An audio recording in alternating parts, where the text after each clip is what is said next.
Bismillahirrahmanirrahim. Assalamu alaikum everyone. Welcome back to Microsoft SQL Server Tutorials. This is Ali Raza and today is our lecture number 8 और आज की class के अंदर हम लोग जो है वो एक और नया कंस्ट्रेंट सीखेंगे जिसका नाम है check constraint. Okay, SQL Server security के मामले में बहुत ज़्यादा स्ट्रिक्ट है और आप अपने डेटा को हर तरीके से प्रोटेक्ट कर सकते हैं by using these constraints. Okay, तो let's start and have a look what we have today.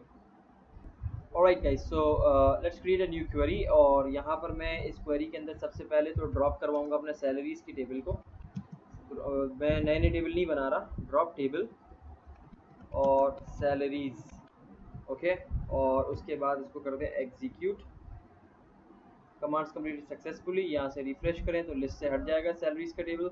और अब इसको जो है वो हम दोबारा से रिक्रिएट करते हैं, but this time check constraint हम यूज़ करेंगे। मैं आपको बताता हूँ इससे होगा क्या। सबसे पहले वो टेबल क्रिएट कर लो, क्रिएट टेबल, और टेबल क्रिएट करते हुए ही हम कंस्ट्रेंट सेट करते हैं। क्रिएट टेबल और टेबल का नाम हमने दिया सैलरीज फिर से, और इसके अंदर चले जाएं और इसके अंदर आप स्पेसिफाई कर दें employee name and employee salary. So emp_name और वेरिएबल कैरेक्टर और length is 40 and not null, and then we have emp_salary और सैलरी के अंदर जो है वो हमने कह दिया money is the data type.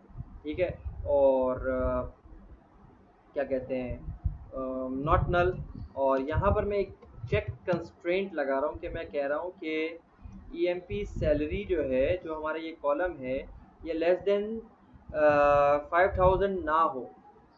सही है, या 5000 से लेस देन ही हो सैलरी, या ये ग्रेटर देन 5000 ही हो। कोई भी आप यहाँ पे कंडीशन लगा सकते हैं कि भाई मेरी जो सैलरी है वो ग्रेटर देन जो है वो इतनी हो, या लेस देन जो है वो इतनी हो, ग्रेटर देन इक्वल टू, जो प्रोग्रामिंग के रिलेशनल ऑपरेटर्स हैं बेसिकली, वो यहाँ पे लग सकते हैं।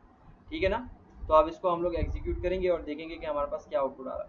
ऑलराइट, तो मैंने जब इसको एग्जीक्यूट किया तो यहाँ पे एरर आ गया। उसकी वजह ये यहाँ पे जो सिंटैक्टिकल इशू है वो यहाँ पे मैंने किया है, और यहाँ पे आपका ये जो है वो राउंड ब्रैकेट्स के अंदर आएगा। ठीक है, तो चेक करो कि एम्प्लॉई सैलरी 5000 से ग्रेटर देन है या नहीं, या ग्रेटर देन इक्वल्स टू है या नहीं। आप बहुत सारे कंडीशन लगा सकते हैं, मतलब इंसर्ट होते हुए ही चेक होगा कि सैलरी जो है वो 5000 से बड़ी या बराबर होनी चाहिए। तो इसको अगर मैं आप एग्जीक्यूट कर लूँ, यहाँ पे आप साथ साथ डिफ़ॉल्ट भी लगा सकते हैं, ऐसा नहीं कि आप नहीं लगा सकते। डिफ़ॉल्ट 0 ये भी हो सकता है, सही है। और डिफ़ॉल्ट 5000, क्योंकि आप 5000 से छोटी तो आप ले ही नहीं सकते हो, तो डिफ़ॉल्ट में 5000 लिख दिया मैंने, तो ये भी हो सकता है, पॉसिबल है। आप मल्टीपल कंस्ट्रेंट्स भी एक साथ लगा सकते हैं। तो अब तक हमने नॉट नल देखा है, हमने डिफ़ॉल्ट देखा है, अब हम चेक देख रहे हैं। तो it's possible to apply every constraint. तो एग्जीक्यूट, कमांड्स कंप्लीटेड सक्सेसफुली। अब अगर मैं यहाँ पे इंसर्ट करवाता हूँ, इंसर्ट इनटू, और टेबल का नाम है सैलरीज। ठीक है, और वैल्यूज़, और वैल्यूज़ के अंदर मैंने यहाँ पे दे दिया नेम हारून, और सैलरी में मैंने दे दिया 2000। अब अगर मैं इसको एग्जीक्यूट करता हूँ तो आप देखें क्या एरर आता है। इसने एरर दे दिया कि भाई आप इसको ऐसे नहीं एग्जीक्यूट कर सकते, बिकॉज चेक कंस्ट्रेंट ने यहाँ पे आपको कॉन्फ्लिक्ट दे दिया है और आप इसको फुलफिल नहीं कर पा रहे हो। लेकिन जैसे ही मैं यहाँ पे दूंगा 5000, तो 5000 वाली तो रेंज अलाउड है। अब अगर मैं इसको एग्जीक्यूट करता हूँ तो आप देखिएगा वन रॉ अफेक्टेड आ रहा है, सही है। एंड इसी तरीके से अगर मैं यहाँ पे दे देता हूँ कुछ भी नहीं, और यहाँ पे डिफ़ॉल्ट भी अब मैं आपको चेक करा लेता हूँ। यहाँ पे वैल्यूज से पहले आप दे दें emp_name, और अब आप यहाँ पे बंदा चेंज कर लें और यहाँ पे कह लें जुनैद, दैट्स से, और एग्जीक्यूट। तो अब आप देख सकते हैं कितनी वेरिएशन है काम के अंदर, और आपके पास जुनैद इंसर्ट हो गया है और उसकी बाय डिफ़ॉल्ट सैलरी जो है वो, अब यहाँ से सिलेक्ट ऑल करवा के देख लें, सिलेक्ट ऑल फ्रॉम सैलरीज और एग्जीक्यूट। एग्जीक्यूट F5 से होता है, आप F5, तो आप देख सकते हैं 5000 मैंने तो नहीं दिया था, लेकिन वो डिफ़ॉल्ट में भी आ गया। तो डिफ़ॉल्ट भी काम कर रहा है, चेक कंस्ट्रेंट भी काम कर रहा है, 5000 से छोटी सैलरी वो एक्सेप्ट भी नहीं कर रहा, एंड सो ऑन। होपफुली आप लोगों को समझ में आ गया होगा कि व्हाट इज़ जो है वो ये चेक कंस्ट्रेंट क्या काम कर रहा है। तो बेसिकली ओवरऑल इन कंस्ट्रेंट्स का फ़ायदा ये है गाइस कि आप अपने डेटा को प्रोटेक्ट करते हैं, एररेनियस डेटा को आने से रोकते हैं, और इंटीग्रिटी आप अपने डेटा के अंदर डालते हो, और सिक्योरिटी और एक्यूरेसी आप अपने डेटा के अंदर डालते हो। तो कोई भी इंटेंशनली और अनइंटेंशनली डेटा आपका गलत एंटर कर ही नहीं सकता आपके टेबल के अंदर, जैसा कि आप देख सकते हैं यहाँ पर हमने करके देखा है।